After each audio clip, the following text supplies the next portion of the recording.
Kata Allah Subhanahu wa taala kepada Nabi Muhammad sallallahu alaihi wasallam, wahai Muhammad, aku tidak mengutus seorang nabi dan seorang rasul, ya, melainkan dia telah memohon kepadaku, hanya besar kata ganti Allah, dengan suatu permohonan yang telah aku kabulkan permintaannya atau permohonannya itu.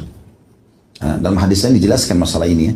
Yang kata Nabi SAW, tidak ada seorang nabi pun kecuali Allah kasih doa yang diijabah, pasti diijabah. Ya, jadi doa nabi-nabi umumnya diterima, tapi ada yang diterima, ada yang juga tidak diterima. Tapi ada satu doa, kalau dia minta langsung dikasih.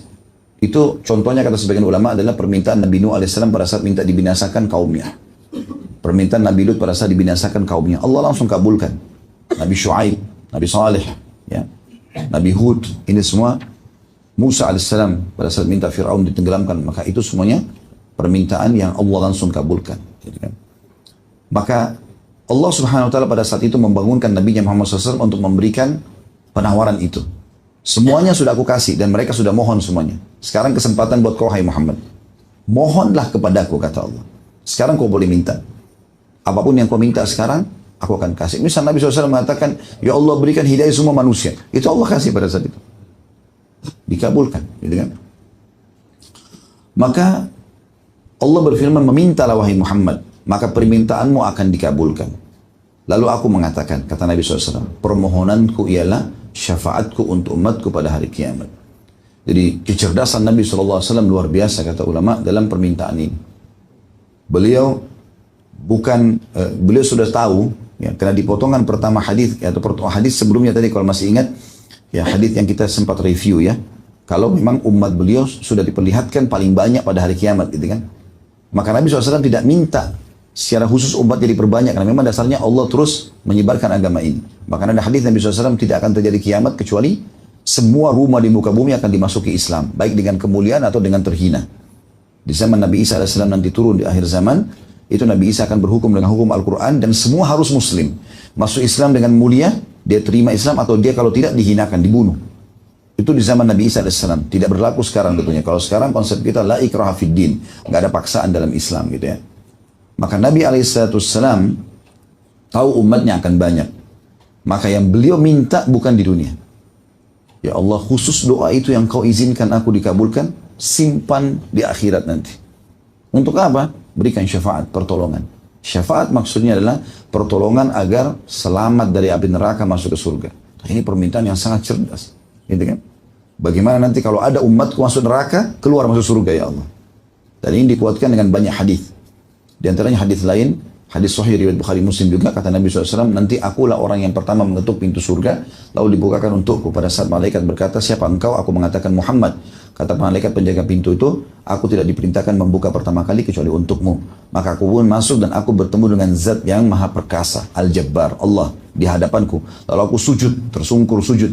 Lalu Allah SWT mengatakan, hai Muhammad, angkatlah kepalamu, mintalah syafaat, maka aku akan diberikan. Karena ini permintaan Nabi SAW. Maka Nabi SAW mengatakan, ya Allah umatku. Kata Allah SWT, pergilah ke neraka, keluarkan dari umatmu, dari api neraka yang memiliki keimanan seperti dinar. Ya, seperti koin dinar. Gitu kan. Walaupun kecil begitu imannya, bisa. Gitu. Maka Nabi SAW pun pergi mengeluarkan dari umatnya sesuai dengan itu. Setelah itu kembali, Allah masih mengatakan, pergilah kembali ke neraka, keluarkan dari umatmu yang dalam hatinya seperti setengah dinar itu. Jadi lebih sedikit lagi, Nabi SAW keluarkan. Setelah itu Nabi SAW kembali, Allah masih mengatakan lagi, pergilah Muhammad dan keluarkan dari umatmu yang memiliki keimanan seperti biji sawi. Seperti debu, kecilnya. Ya. Biji sawi itu kan kecil sekali. Ya. Seperti pasir atau debu. Gitu.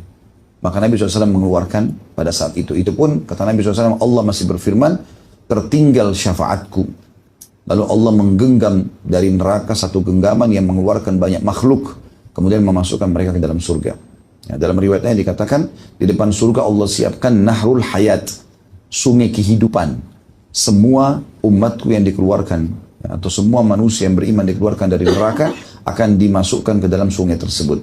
Lalu kemudian mereka akan tumbuh seperti tumbuhnya sayur-sayuran. Gitu.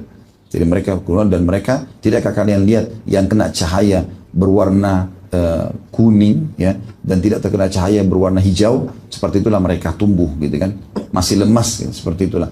Kata Nabi SAW dalam riwayat lain, seperti tumbuhan atau tanaman kecil yang tumbuh di saluran air, gitu kan. Maka mereka akan tumbuh tentunya dan mereka akan dimasukkan ke dalam surga dan diberikan istilah dengan utaqaur rahman. Orang-orang yang telah diselamatkan dengan izin Sang Maha Pengasih. Ini syafaat Nabi SAW. Sebagian ulama mengatakan syafaat Nabi SAW dibagi dua. Ada syafaat Nabi SAW untuk manusia diadili. Dan ini pun dibagi dua lagi syafaat yang pertama ini. Ada syafaat umum, ada syafaat khusus. Pertolongan umum, pertolongan khusus gitu. Jadi itu disebutkan dalam hadis yang panjang lebar tentang orang nanti kepanasan di mahsyar. Orang sudah nggak tahu harus buat apa. Mereka berharap mereka ke surga atau ke neraka. Karena luar biasa panasnya pada saat itu. Ya. Dalam sebuah riwayat dikatakan matahari jaraknya hanya 1 mil saja. Dan 1 mil ini kata perawi hadis, saya tidak tahu 1 mil itu apakah jarak 1 mil jarak perjalanan 1,5 kilometer itu, atau mil. Diistilahkan juga bagi orang Arab kalau mau pakai celak, wanita mau pakai celak biasanya ada kayunya, itu dicelupin di serbuk celak itu lalu ditarik ke mata. Nah kalau sudah mau kesentuh ke mata, ini namanya mil. Bisa saja matahari sedekat itu, maka manusia akan tenggelam. Ada yang sampai mata kakinya, ada yang sampai betisnya, ada yang sampai perutnya, ada yang sampai dada, ada yang tenggelam dengan keringat sendiri. Dan itu Allahu a'lam berapa lama. Maka karena manusia sudah jenuh sekali dan pada saat itu tersiksa, mereka pun akhirnya mendatangi para nabi-nabi. Datanglah kepada Adam, engkaulah ayah kami yang pertama, manusia yang pertama diciptakan. Mohonlah kepada Allah ya, agar datang menghakimi kami. Kata Nabi Adam alaihissalam, sesungguhnya Allah telah murka hari ini belum pernah murka sebelumnya. Diriku sendiri, dan tidak ada yang mengeluarkan kalian dari surga kecuali perbuatan kesalahan ayah kalian. Pergilah kepada Idris juga menolak. Pergilah kepada Nuh kepada Syuaib, kepada Saleh, kepada Hud. Terus saja nabi-nabi sampai akhirnya datanglah mereka kepada Nabi Muhammad SAW. Kata Nabi SAW, apakah kalian tahu bagaimana manusia nanti mengenalku pada hari kiamat? Artinya orang yang belum pernah lihat Nabi, oh jadi tahu, oh ini ternyata Muhammad itu. Sallallahu alaihi wasallam. Karena mereka akan datang mengatakan, wahai Muhammad, engkaulah Nabi terakhir, engkau salah satu Nabi yang diutus kepada seluruh manusia dan jin. Gitu kan? Disebutlah kemuliaan Nabi SAW, maka waktu itu suara-suara mereka menggema di seluruh penjuru mahsyar. Maka mereka jadi tahu inilah Nabi Muhammad SAW. Dan waktu itu Nabi SAW mengatakan, ana lahu. Saya pemiliknya. Lalu Nabi SAW sujud di bawah singgasana atau arsy Allah. Kemudian kata Nabi SAW, Allah membukakan puji-pujian yang belum pernah diajarkan untuk atau kepada orang selain aku. Ya. Jadi Allahu a'lam puji-pujian apa itu khusus untuk Nabi SAW. Kemudian beliau mengatakan, dan Allahu a'lam berapa lama aku sujud. Ya, berapa lama aku sujud sampai terdengar Allah mengatakan, ya Muhammad irfa' ra'sak washfa' tushfa'. Hai Muhammad, angkat kepalamu, berikan syafaat, maka akan diterima syafaatmu. Maka pada saat itu Nabi SAW melakukan syafaat beliau yang pertama, yaitu dibagi dua lagi, ada yang umum, ada yang khusus. Yang umum adalah beliau memohon kepada Allah Subhanahu Wa Taala agar seluruh makhluk diadili pada saat itu. Karena awalnya Allah SWT tidak mau mengadili mereka. Dengan syafaat Nabi SAW, Allah datang menghakimi mereka, baik yang ke surga atau ke neraka. Termasuk hewan-hewan. Dalam sebuah riwayat kata Nabi SAW, pada saat itu Allah akan menghakimi 2 ekor domba, ya, yang Allah akan menghakimi domba yang bertanduk yang telah menanduk temannya. Kenapa dia menanduknya? Semua akan dihakimi oleh Allah SWT. Jadi ini syafaat umum, ya, yang datang untuk seluruh makhluk. Dan di poin pertama, syafaat pertama ini, yang keduanya, syafaat yang kedua adalah syafaat khusus. Ini khusus untuk orang-orang beriman. Khusus untuk orang-orang beriman. Di mana mereka akan diselamatkan oleh Allah Subhanahu Wa Taala, atau dimudahkan atau dimaafkan kesalahan-kesalahan mereka di timbangan amal. Syafaat yang kedua adalah syafaat Nabi SAW mengeluarkan umatnya dari api neraka. Mengeluarkan umatnya dari api neraka. Ada juga yang mengatakan syafaat itu cuma 2. Syafaat umum untuk Allah SWT menghakimi hamba-hambanya termasuk orang-orang kafir dan hewan-hewan. Dan syafaat khusus untuk orang beriman yang akan dikeluarkan dari api neraka. Seperti itulah kurang lebih gambarannya. Dan itu makna syafaat. Jadi Nabi SAW meminta, ya, pada saat Allah mengatakan, mintalah hai Muhammad, maka permintaanmu akan dikabulkan. Maka aku mengatakan permohonanku ialah syafaat untuk umatku pada hari kiamat. Abu Bakar sempat bertanya untuk memastikan, walaupun Abu Bakar radhiyallahu anhu sudah memahami makna syafaat dalam bahasa Arab, pertolongan. Tapi untuk lebih jelas lagi, wahai Rasulullah, apa syafaat yang Anda maksudkan? Pertolongan apa nih? Ya. Maka Nabi SAW mengatakan, aku mengatakan, wahai Rabbku, syafaatku yang aku simpan di sisimu. Maksudnya untuk di akhirat. Bukan di dunia pertolongan itu, tapi di akhirat. Rabb yang maha suci dan maha pemurah lalu menjawab, yang maha suci dan maha pemurah menjawab, ya, maksudnya ya aku kabulkan, kau bisa nanti yang terkabulkan itu di akhirat. Kemudian Rabbku akan mengeluarkan sisa-sisa umatku dari neraka.